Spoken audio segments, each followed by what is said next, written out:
Alors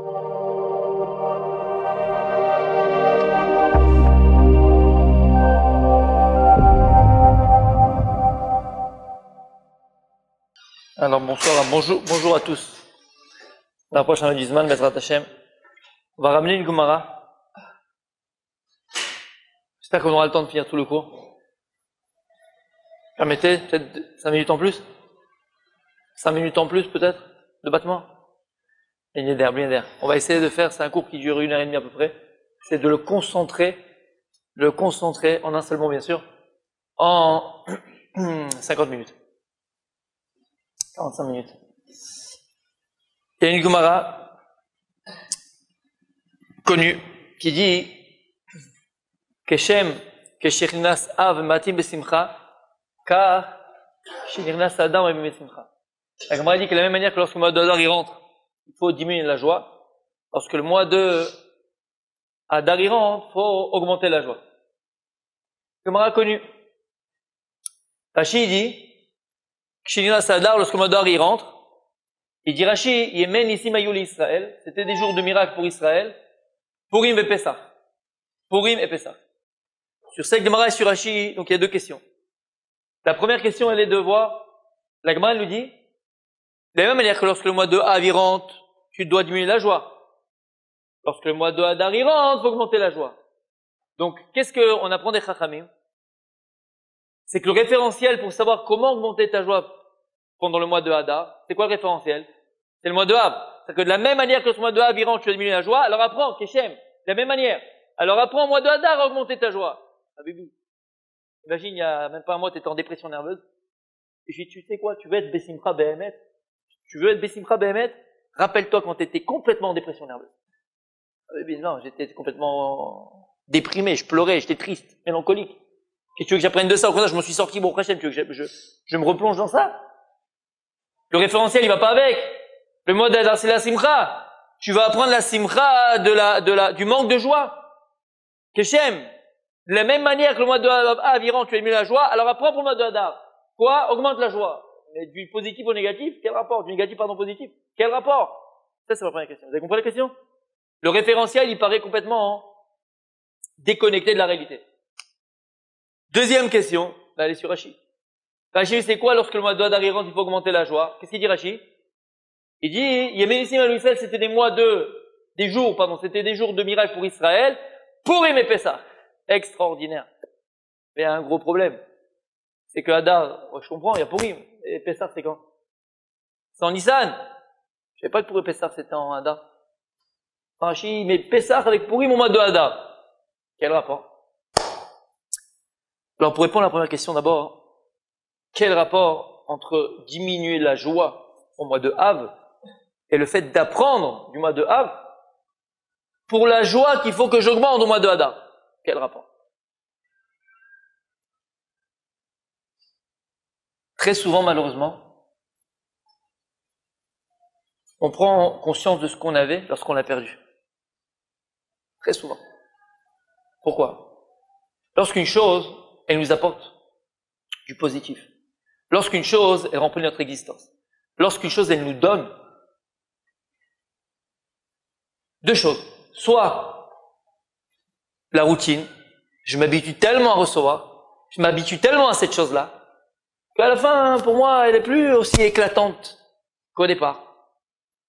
Ou bien, la chose, elle m'apporte tellement, elle remplit tellement mon existence, elle remplit tellement mon existence, mon existence est tellement remplie de cette chose-là, de manière positive, elle me donne tellement, qu'il n'y a même pas de place en moi au niveau psychologique. Il n'y a même pas de place en moi pour reconnaître la grandeur de la chose. Pourquoi? Parce qu'elle me le dépasse. C'est tellement énorme ce qu'elle m'apporte. C'est tellement grand ce qu'elle m'apporte que ça me dépasse. Donc j'ai même pas les kelim, j'ai même pas les instruments, les moyens de voir qui elle est. Elle est trop grande pour moi. Et malheureusement, c'est ça la vie. Très souvent, on se rend compte de la grandeur d'une chose lorsqu'elle a disparu. Et il dit le Rav Dessler, c'est exactement ce qui s'est passé avec Moshe Rabbeinu. Et le Ham Israël, ils ont pleuré Moshe pendant 30 jours. Tiens, laissez à 30 jours, tu vas pleurer Moshe Rabbeinu. 30 jours non-stop. Qu'est-ce qu'il y a? Pourquoi autant? Il dit le Rav Dessler, pourquoi ils ont pleuré autant Moshe Rabbeinu? Parce que malgré tout ce qu'ils ont vu de Moshe Rabbeinu, les 10 macotes, les 10 plaies qu'il a envoyées en Égypte, la mer qu'il a ouverte en 12, La Torah qu'il va partir chercher dans le ciel, 40 jours et 40 nuits. Lorsqu'il est descendu du Har Sinaï, écrit Karan Orpana, vous pouvez même pas le regarder tellement qu'il était grand, Moshe Rabbeinu. Malgré tout ce qu'ils ont vu dans le désert pendant 40 ans de Moshe Rabbeinu.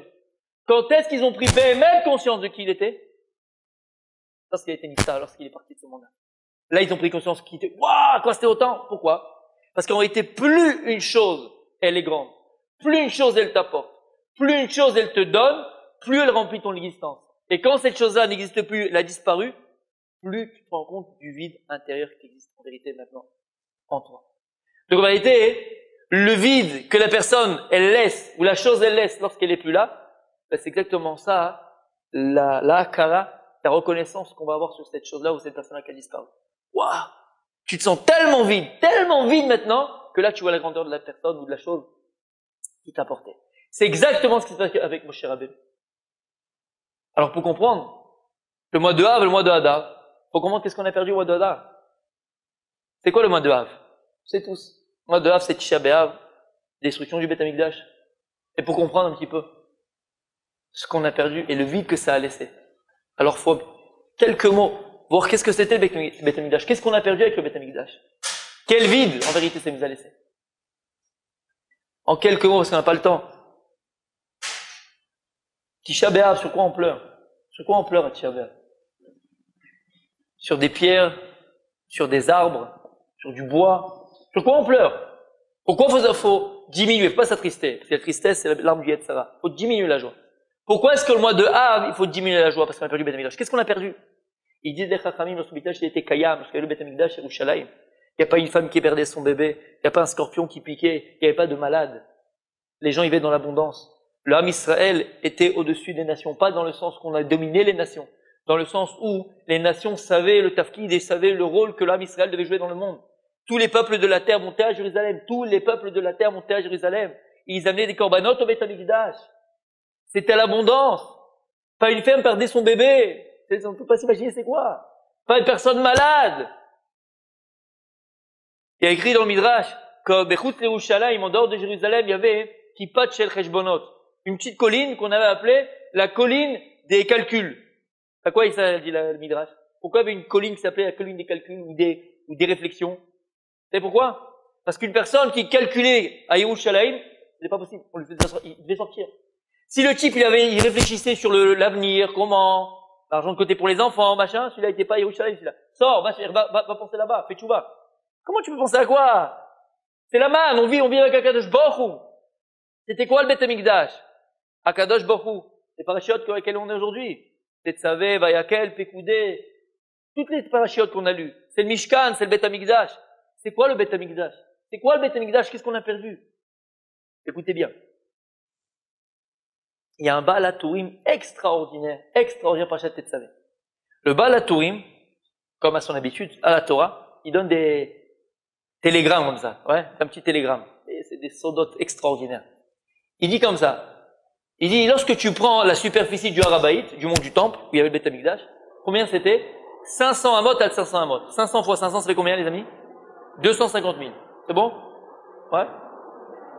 Le Beth Amikdash, c'est combien sa superficie? 50 fois 10, fois 100. D'accord? 50 de largeur, 100 de longueur. Ça fait combien? 500. En proportion, combien est-ce que le Beth Amikdash? 5000, hein? Ouais. Combien en proportion le Beth Amikdash, il était par rapport au Harabaït entier? Donc 5000 par rapport à 250 000, c'est un cinquantième. Ça, c'est le Baal HaTurim. Bon, super. Enfin, franchement, Indiana Jones, ça m'intéressait de savoir, Bémet, combien ça faisait, tout ça. Non, si un jour je veux calculer, vraiment super sympa. Qu'est-ce qu'il va nous apprendre ici, le Baal HaTurim? Que le Beth Amikdash était un cinquantième du Harabaït. Makara. Pourquoi? Écoutez bien, c'est ma tok midvash, Bémet. Pourri, il n'y a pas longtemps. Une des DA dans la Gemara, dans le Midrash, d'où Aman, il a pris la potence pour pendre Mordechai, et à la fin, lui, il a été pendu. D'où il a pris cette potence? Vous n'avez pas vu le film, Noé? Non. D'où? Hein? Ouais, mais d'où il a pris la potence? Hein? Écoutez bien, il a fait, ça après, on va le voir après. Il y a une autre DA dans le Midrash, écoute Shimoni, il dit, d'où il a pris ça, regardez-le là-bas, c'est le Maharal de Prague, dans Israël, qui amène une Torah extraordinaire. Écoute, Shimoni, si je ne me trompe pas. Il dit, d'où il a pris? Il dit, Midrash, son fils, Aman, Arpashtat d'État, ils ont tous des noms bizarres, on dirait des pashtidotes, ouais. Bon, un de ses fils, quoi, d'accord, qui faisait du machin. Il était gouverneur sur Ararat. Qu'est-ce qu'il y a eu sur Ararat? Le mont Ararat, hein? L'arche de Noé. L'arche, la Tevat Noire, quand le Mabouli s'arrêtait, où elle s'est posée? Sur Ararat. Son fils était gouverneur du Ararat. Maintenant, l'arche de Noé, elle faisait 50 amot de largeur. Il a pris une poutre, donc une planche de l'arche de Noé. Il a fait la potence pour Mordechai. Oh, tu vas me dire la même chose. Magnifique. Et alors? Qu'est-ce que tu viens d'apprendre que maintenant, Aman, il est venu, il a pris l'arche de Noé, 50 amot, machin, pour prendre la potence de... Quel rapport? Écoutez bien ce qu'il dit le Maharal de Prague. C'est quoi s'il y a de 50? Akadosh Baruch Hu, il a créé le monde en combien de jours? Vous vous rappelez? Combien de jours? Il y a 7 jours de la semaine. D'accord? 7 jours. Il dit, le Maharal de Prague, Akadosh Baruch Hu, lorsqu'il a créé le monde en 7 jours, c'est comme il a dit dans son ordinateur. Bon, il n'a pas dit mal, on explique comme il veut le dire, d'accord? Cet ordinateur, c'est l'époque. Comme un ordinateur. Un ordinateur, pour qu'il marche, il faut qu'il y ait on appelle ça un système. Ça peut être Intel, Incorp, ce que tu veux, d'accord? Il y a un système qui va marcher l'ordinateur. Akadosh Baruch Hu, lorsqu'il a créé le monde, il vient t'apprendre qu'il a créé le monde avec un système 7. Le monde est géré par le 7. C'est-à-dire, tu vois, 7 jours de la semaine. Tu vois, il y a cette année de la Shemitah. Après 7 ans, c'est la Shemitah. Après, tu as 7 fois 7. Ça fait 49, c'est quoi? C'est le Yovel. Comment? Le Homer. Il y a Femeot, c'est toujours exactement ça. Pourquoi? D'où on voit ça? Il y a Femeot. Il dit, Akadosh Baruch Hu, lorsqu'il a créé le monde, il a créé le monde avec un système de 49. Il y a 49 Kochot Ba'olam. 49 Kochot Ba'olam. Et c'est ce que vous verrez partout. Vous avez déjà vu partout, dans les Midrashim, dans les Gemarot, dans Rashi, partout. Il y a toujours 49 degrés de Bina, de compréhension de Dieu. 49 degrés de Kedusha. 49 niveaux de pureté. Et comme il dit Shlomo Amelech, Basa Elohim. Akadosh Baruch Hu, il a créé le monde de dualité. C'est-à-dire qu'il y a 49 degrés de Bina, de compréhension de Dieu dans la Kedusha, dans la sainteté. 49 degrés de compréhension de Dieu dans la Touma, dans la pureté. 49 degrés de Kedusha, 49 degrés de Touma. Mais le monde, il est géré par ces 49 degrés de Bina. Si on définissait un tout petit peu de manière un tout petit peu plus approfondie, mais mamache, pour pas rester bête comme ça, c'est quoi? C'est 49, on va dire, niveaux de compréhension de Dieu dans le monde. C'est que lorsque tu vas voir maintenant une chaise, une table, l'Avdil. Lorsque tu vas étudier ta Gemara, l'Avdil. Chaque chose de la création contient en elle 49 degrés de compréhension de cette chose-là, au niveau divin. Vous comprenez ce que je veux dire? D'accord? Maintenant, écoutez bien. Lorsqu'Akadosh Baruch Hu, il a amené le Maboul, il a amené le déluge dans le monde. Qu'est-ce qu'il a fait Akadosh Baruch Hu? Il a détruit le monde. Maintenant, il a dit le monde, il est géré par un système qui s'appelle 7 x 7, 49. Donc le Olam Hazeh, ce monde terrestre, c'est 49 à chaque fois. Qu'est-ce qu'il a fait Akadosh Baruch Hu? Il va l'annuler, il va le détruire. Qu'est-ce qu'il fait Akadosh Baruch Hu? On sait qu'il y a 49 degrés, et il y en a un 50e. C'est Shar HaChamishim. Le 50e degré. Ce Shar HaChamishim là, c'est Prinat Olam Haba. Moshe Rabbeinu, il y est arrivé quand? Quand est-ce que Moshe Rabbeinu a atteint ce 50e degré de compréhension divine? Quand? Matan Torah. Lorsqu'il est monté dans le ciel sur la Torah, il est arrivé à ce 50e degré de compréhension de Dieu. Quand est-ce qu'il est retombé? Quand? Chet HaEgel, à cause du Ham Israël. À cause de la faute du Hegel. C'est ça qui est écrit dans le verset, l'Ech Red. C'est quoi l'Ech? Lamed Chav Sofit, c'est 50. Red, tu descends de 50. L'Ech Red qui shiret Amecha. Descends parce que ton peuple il a fauté. Parce que ton peuple a fauté, maintenant tu perds un degré, tu retrouves à 49. L'Ech, c'est 50. C'est bon? Ça te plaît, hein? Je sais. Je t'aime. L'Ech Red, ok? Donc Moshe il est arrivé à ce 50e degré de Bina. Maintenant, c'est quoi ce 50e degré en vérité? Où la Torah même, on l'a vu dans sa parashat Shavua qui dit ça. Lo yarini adam bachai. Il dit à l'homme ne peut pas me voir et vivre. C'est-à-dire qu'aucun homme ne peut atteindre ce degré maximum de 50. Pourquoi? Parce que si on arriverait à ce degré de 50, automatiquement, on n'existerait plus en tant que corps. On ferait plus qu'un avec Akadosh Baruch Hu. On reviendrait à Hashem Echad de Shmo Echad. On referait qu'un avec Akadosh Baruch Hu. C'est bon jusque-là? Vous comprenez? Les Avdil. Quand j'avais fait ce cours-là il y a 3 ans, quelqu'un il était venu me voir. C'est vrai que je me permets de vous le dire. Des fois, ça peut aider. Aide-moi à la saute. Il y a un film, à ce qui paraît, qui est sorti il y a je sais pas combien de temps. calmez-vous. Il y a un film qui est sorti il y a je sais pas combien de temps, et il m'a dit, ça s'appelait Lucie. Vous connaissez? Non? Non. Bon, c'est un film, ok? Et c'est exactement ça, Lian. Il m'a montré à la fin. Ouais, il m'a montré le truc. C'est qu'à la fin, c'est une femme qui arrive à optimiser son cerveau à 100%. D'accord? Bon, c'est dans le film, c'est comme ça.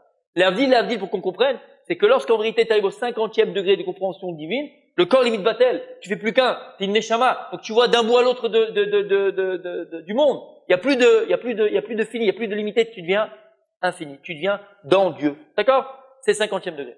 Maintenant, lorsqu'Akadosh Hu il a amené c'est bon? Lorsqu'Akadosh Hu il a amené le déluge, il a amené le Maboul, qu'est-ce qu'il a fait, Akadosh Baruch Hu? Il a annulé ces 49 niveaux de compréhension par lesquels le monde il a été créé. Ces 49 degrés là par lesquels le monde il est géré. Maintenant, pour sauver Noah, qu'est-ce qu'il fait Akadosh Baruch Hu? Il va le faire entrer dans la Teva. Et combien il faisait la Teva? Hamishim. Il dit le Maral de Prague Akadosh Baruch Hu pour sauver Noah. Le seul moyen qu'il avait, c'est de quoi? C'est de le faire entrer Beshara Hamishim. Il l'a fait entrer Kabiachol dans une bulle. Et cette bulle-là, c'est une bulle intemporelle, qui est ni gérée par le temps, ni gérée par l'espace. Shara Hamishim, Prinato Alamaba. Et c'est ça, la Tevat Noah, Shara Hamishim. Donc qu'est-ce qu'il a fait? Aman, lui, ce qu'il voulait faire, c'était quoi? Il a pris la potence de Noah, parce que lui, Aman, c'était Amalek. Et qu'est-ce qu'il voulait? Il voulait annuler l'âme Israël de toute Messiout et utiliser le Shara Hamishim Itzada Touma. De la même manière que dans le Kedusha, on a eu Moshe Rabbeinu, quand on a le degré de Kedusha. Dans la Touma, qui on a eu? Bilam, on a eu Aman. Aman, il arrivait à atteindre pratiquement le Shara Hamishim. Et il est arrivé à la fin à atteindre le Shara Hamishim. C'est lui qui a été pendu sur la potence de Noah. Alors, si on a compris ce lien-là, écoutez bien. Il dit le Maral de Prague, à partir du moment où tu as compris cette chose-là, c'est que Akadosh Baruch Hu, il a laissé la Tevat Noah. Pourquoi? Parce que Akadosh Baruch Hu, lorsqu'il fait un Nes Ba'olam, lorsque Dieu fait un miracle dans le monde, alors le Rochem du Nes, l'inscription du miracle, elle est encore Kayam Ba'olam. À partir du moment où Dieu fait un miracle, le miracle, il est inscrit dans le monde. Et c'est pour ça que la Tevat Noah, elle est restée. C'est-à-dire que le Shara Hamishim, à partir du moment où il a été dévoilé, puisque Dieu l'a sauvé, Noah, le Shara Hamishim, c'est que le Shara Hamishim, Behemet, il existe encore. Et c'est quoi ce Shara Hamishim? C'est le Or à Torah Apnimi. C'est le Or à Ganouz. C'est la lumière divine que Dieu il a créée, le Maaseh Bereshit, il l'a caché dans la Torah. Donc tu ne pourras retrouver ce Shara Hamishim qu'à travers la Torah. C'est bon? Voilà, bien fait. Donc lorsque maintenant, on te dit que quoi? Que le Beth Amikdash, c'est 1/50 de quoi? Du Harabaït. Qu'est-ce que veut dire le Baal HaTurim? Tu sais quoi? Il y a un endroit dans le monde qui n'est pas un endroit. Il n'est ni dépendant du temps, ni dépendant de l'espace. C'est où? C'est qui? C'est le Beth Amikdash. Quand il y a écrit dans la Gemara Tzadik, on allait au Beth Amikdash, tu rentres 3 fois dans l'année, des millions et des millions et des millions de juifs, des millions! Sur 250, combien c'était? 2500 mètres carrés. Ouais, à peu près. Ok? Tout petit, des millions de personnes. Comment il y a écrit là-bas? On était soufim, et quand on est mishtachavim, Rebachim. On était complètement, c'était quoi? C'était un S. Comment c'est possible que des millions de personnes puissent être dans 2000 mètres carrés? C'est impossible. Et oui, c'est possible. Pourquoi? Shara Hamishim. C'est un prinat. Olamaba. Il fait pas partie ni de l'espace, ni du temps. C'est ce qu'il dit ici le Baal HaTurim. Donc, regardez ce qu'on a perdu. On a perdu une bulle. Une bulle complètement spirituelle. Complètement intemporelle. Qui était gérée ni par l'espace, ni par le temps. Voilà ce qu'on a perdu. Les murs des maisons, c'était Akadosh Baruch Hu. Il écrit qu'il n'y avait pas un Chatzer Berushalem qui n'était pas éclairé de la menorah. La menorah, quand on l'allumait dans le Beth Amikdash, il n'y a pas un Chatzer à Jérusalem qui ne profitait pas de cette lumière-là, qui n'était pas éclairé. On ne peut pas s'imaginer. On ne peut pas s'imaginer. Qu'est-ce que c'était Yerushalayim à cette époque-là, quand on était au-dessus? Quand le Bekdash était Kayam. On a perdu cette proximité avec le Ribono Shel Olam. Akadosh Baruch Hu, c'était une Metsiout. C'était une réalité palpable. On parlait à Dieu. On voyait Dieu. On vivait Dieu. Il n'y avait pas autre chose. Ça venait même pas à l'esprit. Je vous ai dit, il y avait celui qui avait un petit safek qui fait qu'il sort de Jérusalem. C'est comment c'est possible? T'as un vrai problème, toi. T'es atteint, mon gars. Allez, va réfléchir ailleurs. C'était pas possible. Yefchar, on voyait Dieu. On l'a perdu. Voilà ce qu'on a perdu. Quelques minutes. Voilà ce qu'on a perdu, mois de Av, avec l'addition du Beth Amikdash. Il dit à Kadosh Baruch Hu, c'est vrai, mon fils. Maintenant, vous avez perdu cette proximité que vous aviez avec moi. Mais je vais vous donner un mois de rattrapage. Il y a un mois dans l'année qui va être propice à rattraper le mois de Av. C'est quoi ce mois-là? Il y a Kadosh Baruch Hu. C'est le mois de Hadar. Pourquoi c'est le mois de Hadar? Il dit le Midrash. Parashat Trouma. V'asuli migdash v'shachanti betocham. Il dit le Midrash.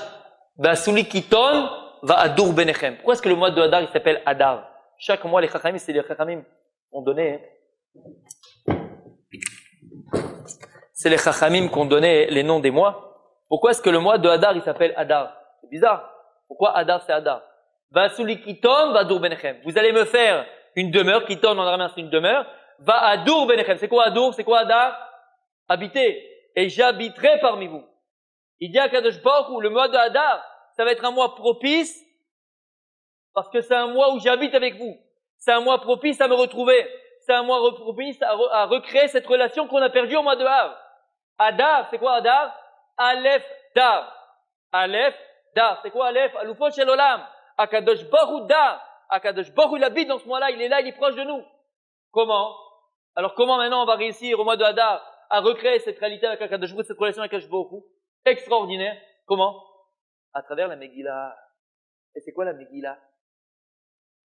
Dans toute la Megillah Kula, il n'y a pas le nom d'Hachem, on sait, Hachem il n'est pas mentionné. Par contre, il dit le Gan de Mina, où il y a écrit Hachem dans la Megillah? Un Melech.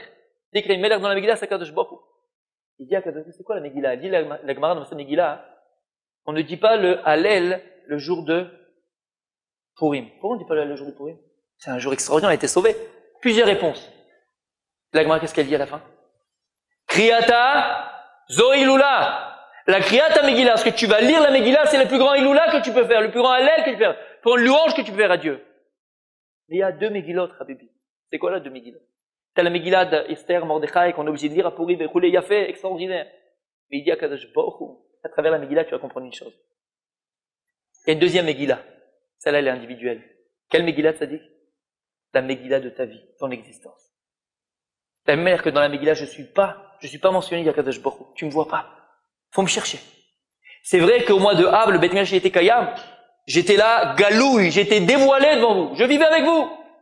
Maintenant, Habibi, je te donne un mois propice à me retrouver. Mais là maintenant, mon fils, écoute bien. Pour me trouver, voilà me chercher. Comme dans la Megillah. Donc, où tu vas me chercher? Dans ton existence, dans ta vie. Depuis le jour où tu es né, jusqu'à aujourd'hui, jusqu'à 120 ans, Bezrat Hashem. Comprends qu'à chaque pas que tu fais, je suis à côté de toi. Chaque chose que tu as voulu faire, j'étais avec toi. Chaque chose que tu t'es planté, j'étais aussi avec toi. Chaque mitzvah que tu as fait, j'étais avec toi. Chaque avera que tu as fait, j'étais avec toi. Je ne t'ai jamais quitté, je te quitterai jamais. Jamais je te quitterai. Maintenant, Habibi, c'est vrai? Tu peux tout expliquer. Rappelle quand tu as failli traverser, la voiture elle a failli te renverser, et toi t'es venu en arrière. Qu'est-ce que tu as dit à ce moment-là? Oh, c'est mes Nike Air Jordan. Heureusement que je viens de les acheter. T'as vu comment j'ai pu faire en arrière? Tu peux tout expliquer bien naturel, Habibi. Tes Nike Air, ton grand-père, ta grand-mère, qui tu veux. Tu veux me voir, tu peux me voir. Tu veux pas me voir, ne me vois pas. Ça dépend que de toi. Mais si tu vas réussir et tu vas prendre le temps de lire la Megillah de ton cœur, de ta vie, de ton existence, c'est-à-dire, tu verras que je suis à chaque petit recoin de ton existence. À chaque coin de rue, je suis là. À chaque pas que tu fais, je suis avec toi. Il y a Kadosh Baruch Hu.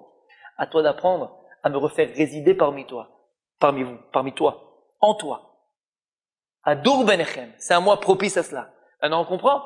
C'est ça qu'on dit dans la Gemara. Que Shem, de la même manière que le mois de Av, il rentre, on doit diminuer la joie. Alors, lorsque le mois de Hadar, il rentre, il faut augmenter la joie. Maintenant, on a compris pourquoi. Parce que c'était le mois de Hadar. Tu dois apprendre à partir du mois de Av. Comme on a dit au départ, tu prends conscience d'une chose que lorsque tu ne l'as pas. Faut prendre conscience de combien Kadosh Baruch Hu tu me manques.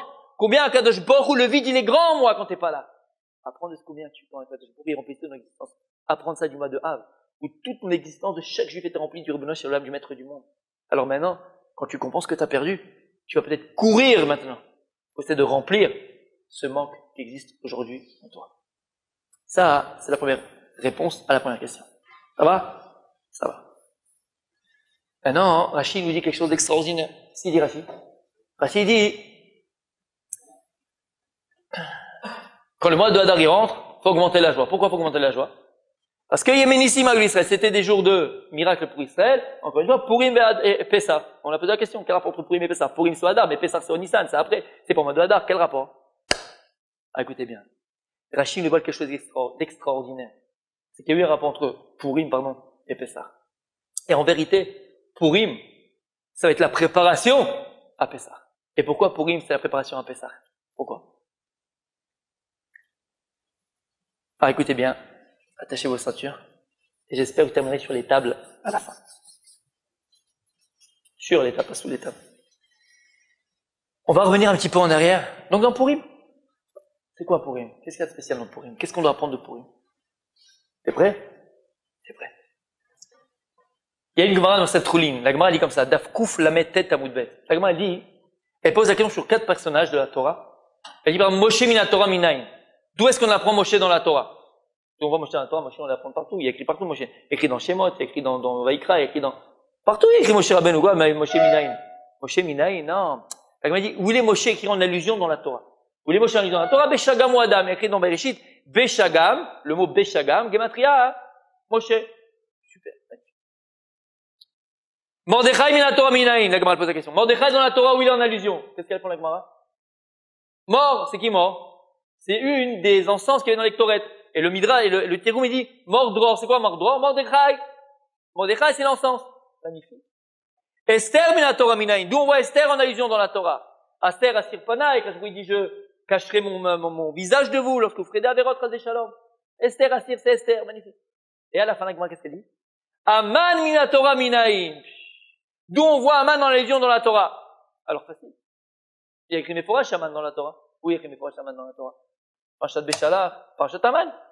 C'est une parashat que pour lui, on l'a dit juste avant Béchar, non? Parashat Aman. L'aman qu'on se met dans le désert, que le manger et qu'on mangeait. C'est écrit Aman. Mais la Gemara, elle n'amène pas de ça de là-bas. Elle apprend pas de là-bas. D'où elle apprend la Gemara? Aminaet. C'est quoi Aminaet? Lorsqu'Adam Rishon a fauté, il a mangé du Yetz Tovara, du fruit interdit. Akadosh, beaucoup vient chez Adam Rishon, il dit Aminaet. Est-ce que c'est de l'arbre que je t'ai interdit de manger que t'as mangé? Aminaet. Je comprends pas, t'as un pasouk méphora, je suis écrit Aman avec les bonnes ponctuations, c'est pas avec un chirik. D'accord? C'est avec les bonnes ponctuations. Haman. Tu apprends de l'arbre là-bas. Aminaet. Puis entre nous, quel rapport entre Aman de la Megillah, et l'arbre d'Adam Rishon? Quel rapport? Oui? Quel rapport? Regardez bien, écoutez bien. Et Dad Zekenim, Bala Tosfot, qui se trouve dans les grottes Gedolot, je pense que vous l'avez ici aussi, sur le pasouk, il dit comme ça. Lorsqu'Adam Rishon a fauté, Dieu lui a dit, Aminaet Sachalta, est-ce que c'est de l'arbre que je t'ai interdit de manger, t'as mangé? Regarde ce qu'il dit à Kadosh Baruch Hu à Adam Rishon. Ani, Omer, Litlot Chalaet. Il dit à Kadosh Baruch Hu à Adam Rishon, c'est quoi, t'as mangé de l'arbre? Je vais te pendre. Moi, j'ai envie de te pendre sur l'arbre. J'ai envie de te pendre. Verata, il lui dit, mais maintenant, Iganez Vishamer le Aman, Shiitle Alav. Il dit à Kadosh Baruch Hu à Adam Rishon, tu sais quoi, mais je vais pas te pendre. Je vais le cacher, je vais le garder au chaud. Pour faire pendre qui? Aman, dans quelques générations. Karebe, Aminaet, c'est écrit Aman, Minatoradou, Aminaet. Pourquoi? Il dit le Dad Zekelim, il y a 1000 ans. 1000 ans, Dad Zekelim, c'est pas la Tosfot. Il y a 1000 ans. Parce qu'Akadosh Baruch Hu, il a dit, à Adam Arishon, ce qu'il a fauté, il lui a dit, tu sais quoi? Je voulais te pendre sur l'arbre, mais je vais le garder pour Aman. Quand je vais devoir pendre Aman dans quelques années, je le pendrai sur cet arbre-là. Donc Aman, il va être pendu sur l'arbre avec lequel Adam Arishon, il a fauté. Tu le savais, ça? Trilouchatsu. Ça vaut tout l'or du monde. Écoute bien. En vérité, c'est aussi dans le Midrash Rabbah de Esther Rabbah, hein, c'est écrit comme ça dans le Midrash.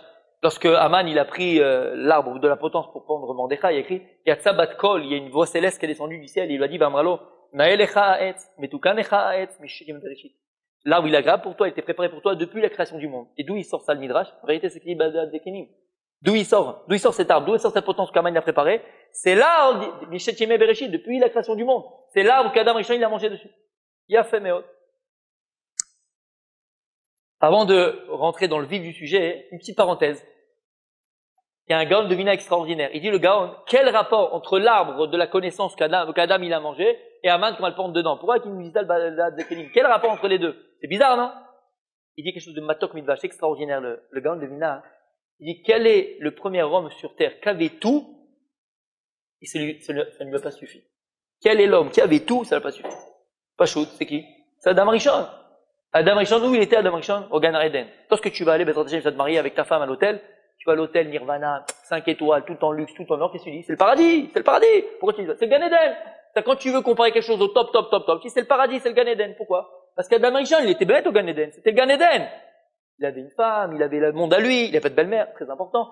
C'était extraordinaire. Il était tranquille. De maître. C'était le top. Dieu lui a dit, écoute mon fils, tu as tout ce que tu vois là, j'ai créé que pour toi. Mais tu vois le truc au milieu là-bas, la petite arbre, ce petit truc là-bas, tu le touches pas. D'accord? Bibi, tout t'appartient, il y a juste ça te manque. Et c'est ce qu'il a fait, ça lui a manqué, il a mangé. Le premier qui avait tout, il y a une chose qu'il n'avait pas, il est parti dessus, c'est qui? C'est Adam Rishon. Aman, lorsqu'il rentre chez lui à la maison, il montre à sa famille la Rolex, la Lamborghini Countach. Il montre qu'il a le pouvoir. Calmez-vous, hein. Il montre qu'il a le pouvoir. Il montre qu'il est grand. Il montre les trucs, les visons. Il montre le machin. Il montre sa richesse. Ah, ils sont tous contents. Et ça me dit, ah, chérie, tu es le plus beau, tu es le plus fort, tu es le plus grand. Et qu'est-ce qu'il répond?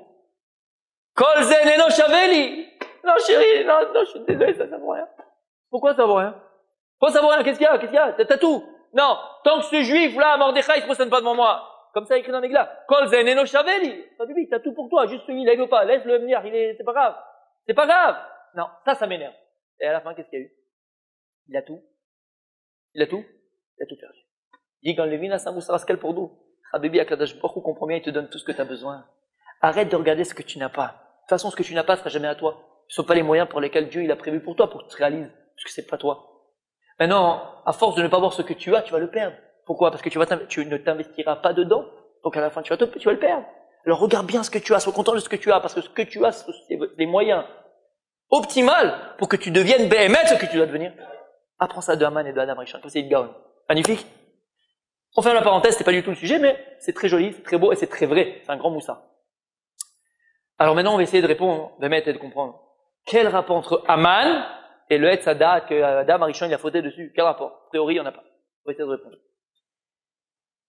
Midrash Ilkut Shimoni dit quelque chose d'extraordinaire.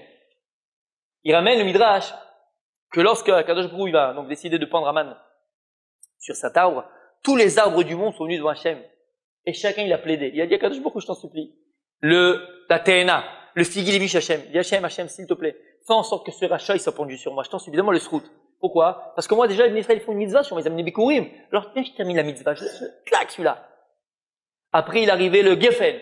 Il dit le Geffen, Dieu s'il te plaît Hachem, fais qu'il soit pendu sur moi celui-là. Pourquoi? Parce que le Ham Israël est comparé à moi. Il y a écrit Geffen Mitzrayim Tassia. Le Ham Israël est comparé aussi à une vigne. Alors s'il te plaît Hachem, et chacun, le Rimon, tous ils sont venus, le figuier, le machin, tous ils sont tous venus chez Hachem. Regardez à la fin. Amarakot. Alors c'est qui le kot?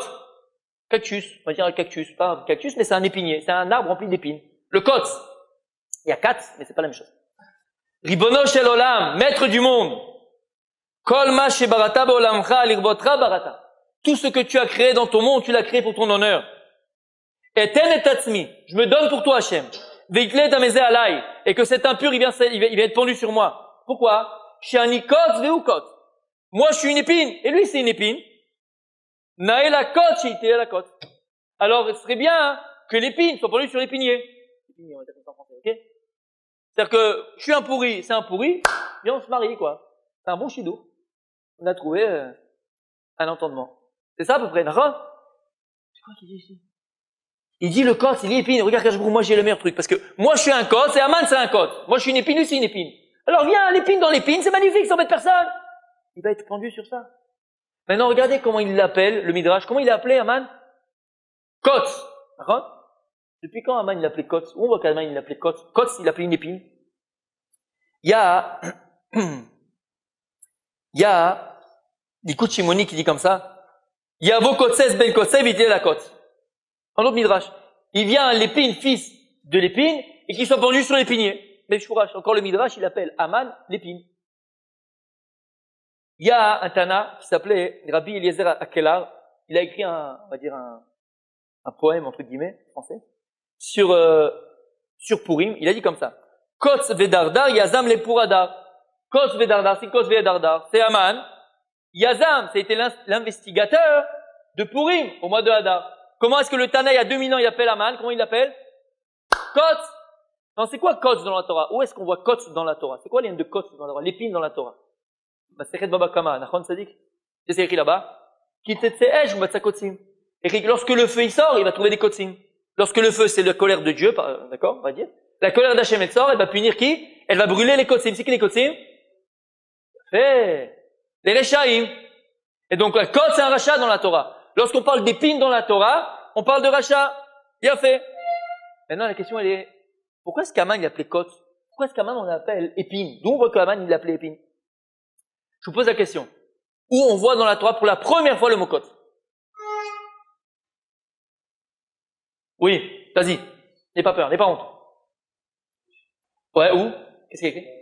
Bien fait! Lorsqu'Adam Arishon a fauté, il a maudit la femme, il a maudit l'homme, il a maudit le serpent, il a maudit la terre. Il a dit à Kadjouka Adam Arishon, Bezat après tochal lechem. Tu vas maintenant manger sueur de ton front. Kotz vedardar tatzmiach lach. Et la terre sache, maintenant, avant, elle faisait des fruits, que des choses bonnes. Maintenant, à cause de toi, la terre, kotz vedardar. Des épines et des ronces, la terre, elle va faire pousser. Donc, la première fois qu'il y a écrit kotz dans la Torah, épines dans la Torah, c'est à quel moment, Tzadik? Après la faute d'Adam Arishon. Kotz vedardar tatzmiach lach. La terre, maintenant, elle va faire pousser des épines et des ronces. Le matin, à Purim, on a l'habitude, chez les Juifs, de sortir un Sefer Torah. Et qu'est-ce qu'on a lu au Sefer Torah dans la Megillah? Rappelez-vous. Quel paracha? Beshalach.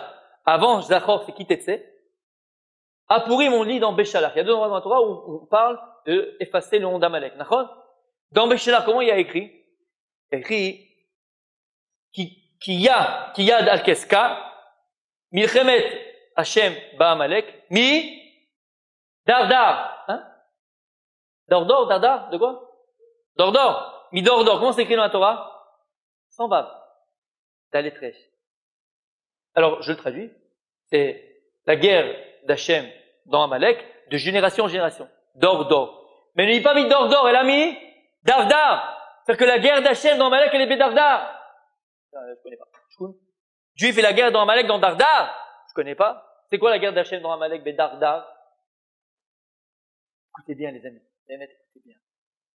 Toute la guerre d'Amalek contre Israël de génération en génération, elle est quoi? Bédardar. La guerre d'Amalek contre Israël de génération en génération est Bédardar. Pourquoi? Quelle est la valeur numérique de Dalet?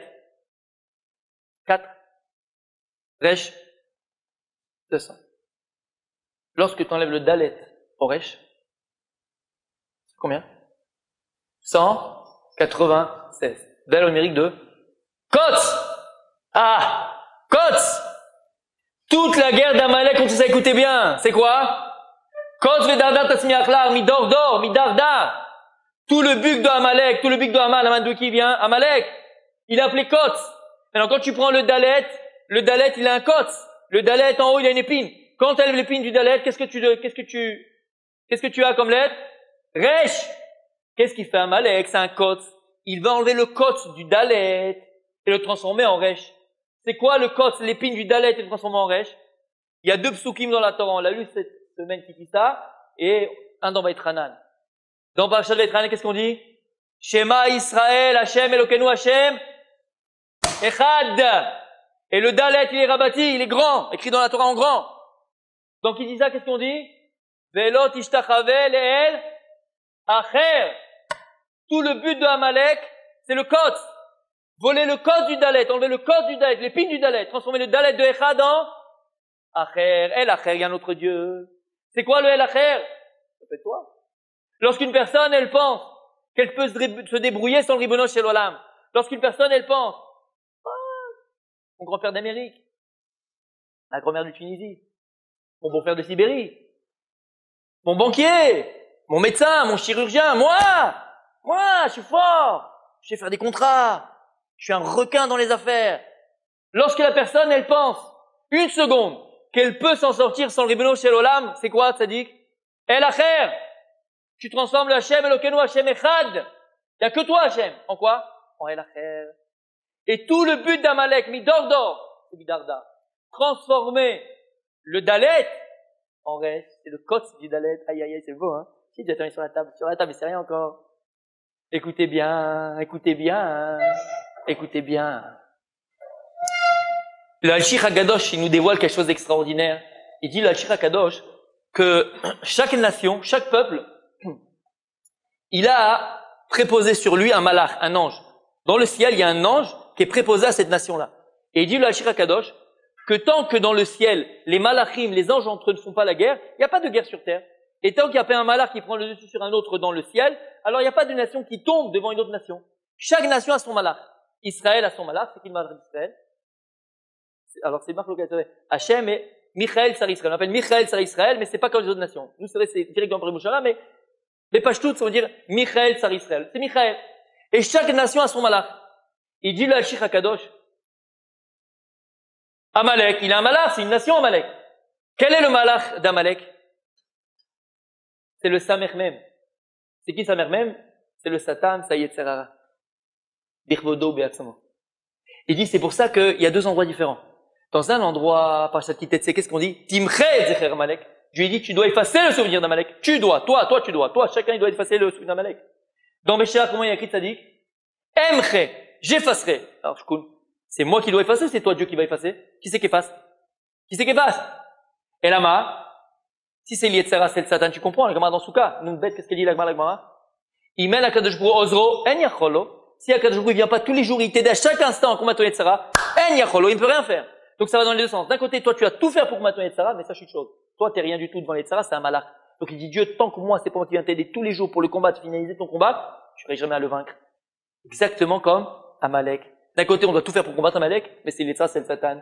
Et il dit, le Hachir, c'est tellement plus grave que si c'est le Satan, c'est Yetzera. Il est où le Satan? Il est Yetzera. Il est en nous. Et donc à chaque fois que tu fautes, qu'est-ce que tu fais? Tu donnes un koach au Yetzera. Et c'est pour ça que c'est un cercle vicieux. Donc il n'y a que Dieu qui pourra l'enlever à la fin. En tout cas, qu'est-ce qu'on voit d'ici? Que le malach de Amalek, c'est qui? L'ange qui est proposé à Amalek, c'est qui? C'est qui?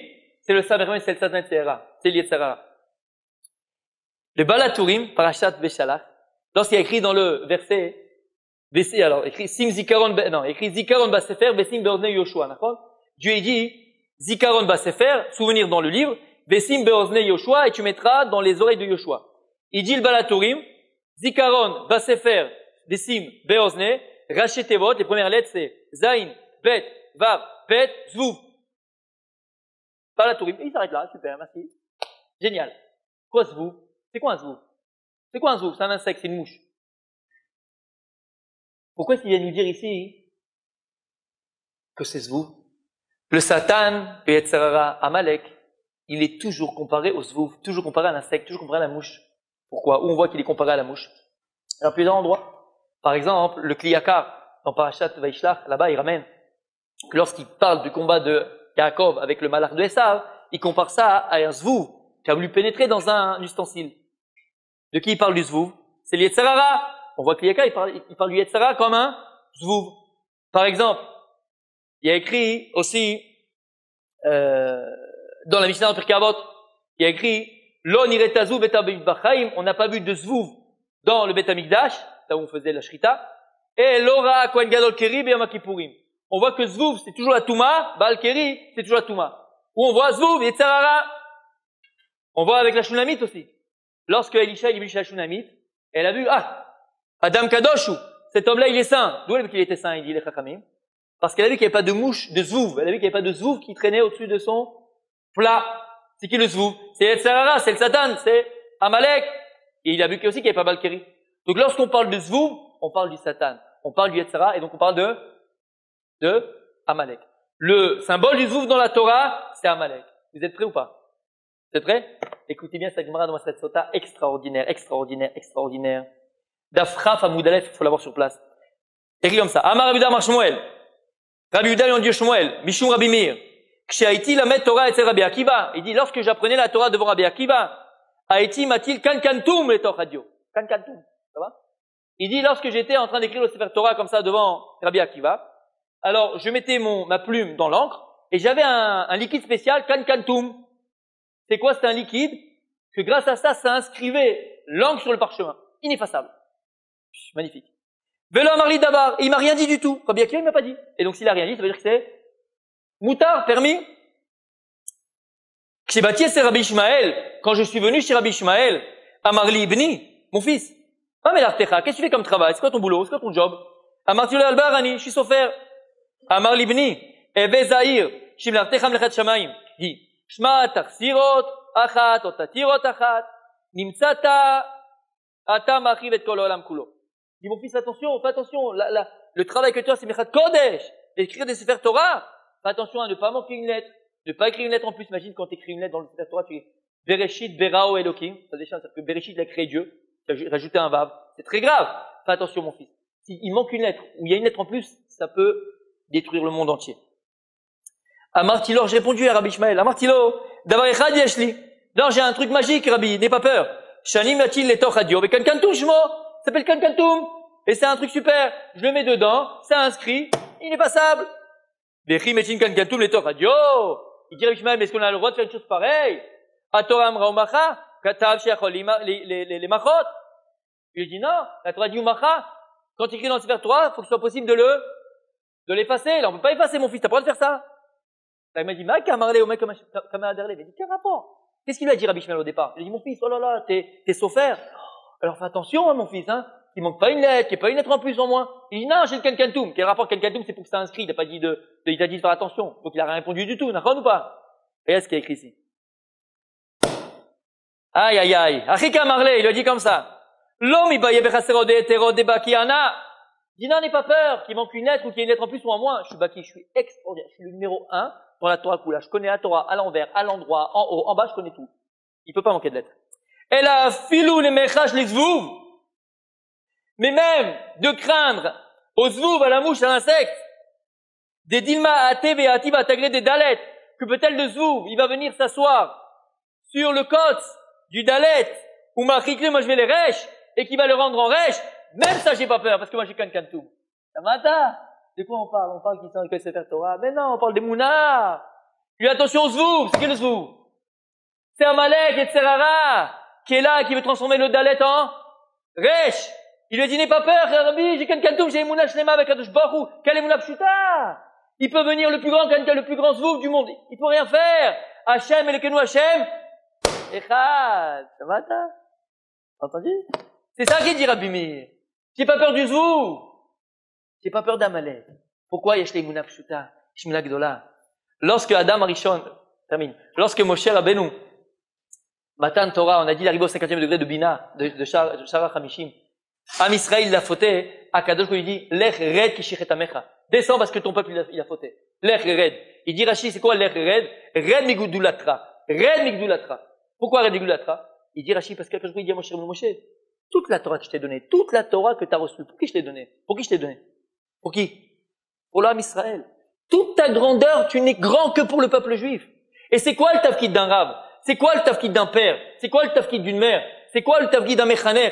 C'est quoi le tafkid en vérité de toutes les mitzvot Kula? Toutes les mitzvot de la Torah, toute la Torah que tu apprendras d'aujourd'hui jusqu'à la fin des temps. À quoi elle sert?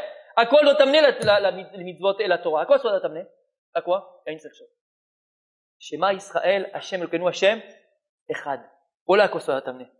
Si maintenant, le Ham Israël, ils font le Hegel, et qu'est-ce que c'est le Hegel? Elle, Acher, c'est que t'as raté ton tafkid, Sadik. T'as raté ton tafkid. Moi, je t'ai donné toute cette Torah pour que l'homme Israël proclame haut et fort Hashem, Elokeinu Hashem, Echad.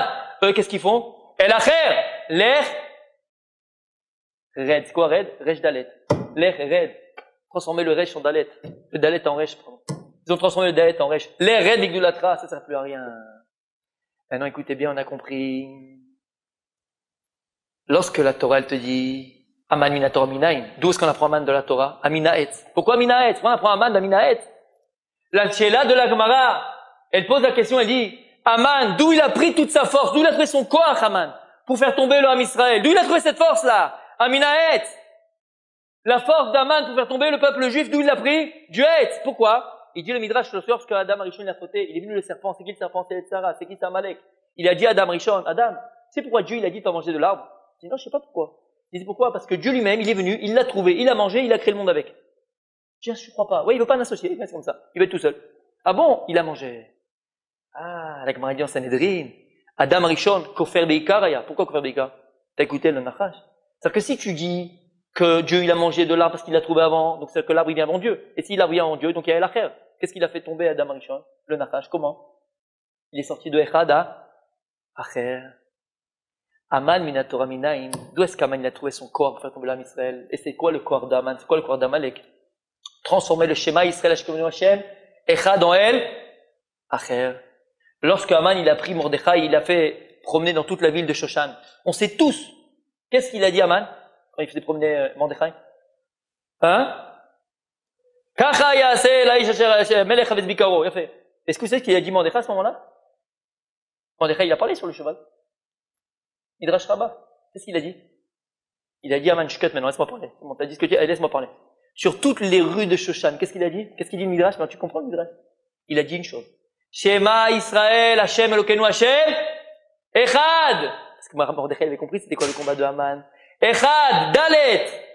Haman, il voulait transformer le Echad en Acher. Il a proclamé haut et fort. En od milvado. Il dit le Nefesh Shachem, très belle logique. La plus grande ségoulade pour un juif, pour voir toutes les délivrances dans ton existence. Toutes les délivrances dans ton existence. C'est quoi? En od milvado. Lorsque tu vas béhémettre, prendre conscience dans ton cœur, dans ton esprit, dans ta vie, dans ton existence, qu'il n'y a personne à part toi, Kadosh Baruch Hu, il n'y a personne à part toi, Kadosh Baruch Hu. Il n'y a que toi, Hachem, il n'y a que toi, Hachem. Je ne compte ni sur mon grand-père, ni sur ma grand-mère, ni sur le médecin, ni sur personne. Il y a des shlichim là, Makom, inakinami. Akadosh Baruch Hu, je ne compte que sur toi. En od milvado. Il dit le Nefesh Shachem, tu vois toutes les choses. Pourquoi? Hachem, Elokeinu, Hachem, Echad. À partir du moment où tu proclames haut et fort dans ton esprit, dans ton cœur, haut et fort dans ton vécu, Hachem, Elokeinu, Hachem, Echad, tu vois toutes les choses. Et c'est ça le combat d'Akadosh Baruch Hu d'Israël contre Amalek. Midor, midardar. Tout le but d'Amalek, c'est quoi? Kotz vedardar tatzmiachlach. Kotz vedardar tatzmiachlach. Midor, c'est quoi midor, midardar? Gardez le dalet, gardez les mouna. Écrit lorsque Moshe Rabbeinu il était dans le combat contre Amalek, il a écrit que Moshe était sur la colline, Chour d'un côté, Aaron de l'autre. Il a écrit, lorsqu'il levait les mains, les Gavar Israël, il baissait les mains, Amalek gagnait. Il a écrit, Veyadav emuna adbo hashemesh. Ses mains étaient emuna jusqu'à la coucher du soleil. La Gemara dit, mais ça veut dire quoi que lorsqu'il levait les mains, il gagnait, lorsqu'il baissait les mains, il perdait? Ça veut dire quoi? Comment c'est possible? Non, la Gemara dit dans Masechet Rosh Hashanah, lorsqu'il levait les mains, lorsqu'il levait Israël, il levait les yeux vers Kadosh Baruch Hu et assujettissait leur corps à Kadosh Baruch Hu, alors là, il gagnait. Lorsque tu lèves les yeux, rien uniquement vers le Ribono Shel Olam, tout ton cœur, tu le donnes, tu mets Shabbat au Torah, Ribono Shel Olam. Alors là, tu gagnes. Tu gagnes quoi? Tu gagnes ton existence, tu te réalises, tu deviens, tu peux permettre de devenir. Par contre, si tu crois toujours pouvoir t'en sortir sans Ribono Shel Olam, alors tu peux avoir des épines. Une épine, c'est rien, c'est quelque chose d'infâme. Mais ça fait très mal. Ah, ça dérange. Des fois, tu peux même rater un match de foot pour ça. Si une épine dans le PVC, pas, tu t'es pas cassé la jambe, t'as juste une petite épine. Une petite épine fait très, très, très mal. C'est quoi cette épine? C'est El Acher. Alors, mamash, juste pour conclure, parce qu'on n'a pas mamash et les 10 mechila, mais pour juste répondre à la question, on a dit quel rapport entre Purim et Pessah à ce moment-là? Quel rapport entre Purim et Pessah? Maintenant, on a compris. Si on n'a pas fait ce travail à Purim, on ne pourra jamais revenir dans ce travail-là à Pessah. C'est quoi Pessah? La Gemara Mamash termine avec ça. Dans Pessah Kiddushin, il dit qu'il y a un Eved, il s'appelle le Nirtza. C'est qui le Nirtza? C'est lui qu'on poinçonnait l'oreille. Et la Gemara là-bas, elle dit comment le poinçonner l'oreille? La Gemara dit si tu prends son oreille, tu lui poinçonnes juste devant la porte, ça marche pas. Il fallait prendre son oreille, la coller à la porte, et là, tu le poinçonnais. D'accord? Et la Gemara dit pourquoi on fait ça? Rabbi Yochanan, Ben Zakkai qui répond, une autre Tana qui répond. Elle dit pourquoi? Il dit à Kadosh Baruch Hu